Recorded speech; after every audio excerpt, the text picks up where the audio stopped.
Hello bachcho, let's see this question. The question says, for Boiljila to hold, the gas should be perfect and of constant mass and temperature, real and of constant mass and temperature, perfect and constant temperature but variable mass, real and constant temperature but variable mass. तो question में कहा गया है कि for boils to hold जो gas होनी चाहिए उसकी कंडीशन क्या होनी चाहिए।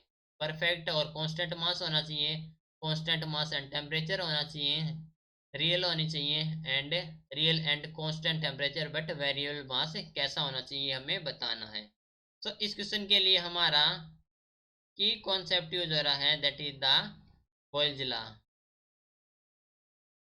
बॉयल्स लॉ, ठीक है। तो हम जानते हैं कि फॉर ओबे to obey Boyle's law,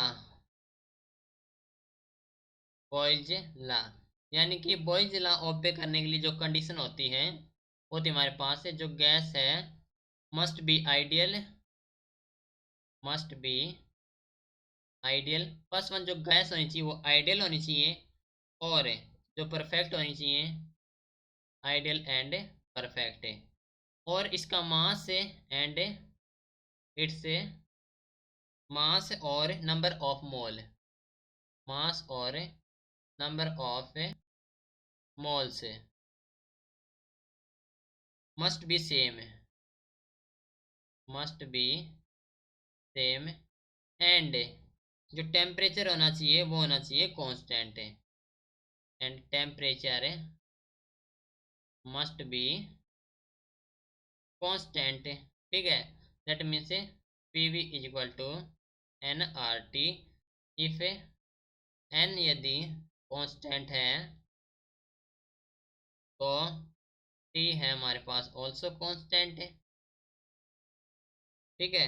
then only P V is constant है, then only P V is the constant है। तो ये थी हमारे पास बॉयल्स की कंडीशन है। तो कहा गया कि Boyle's hold the gas should be, तो गैस होनी चाहिए first one is the perfect and constant होना चाहिए उसका मास एंड टेम्परेचर। ओके, तो हम कह सकते हैं कि option A is the correct answer. Okay, so this is your final answer. Hope you understood it well. Best of luck.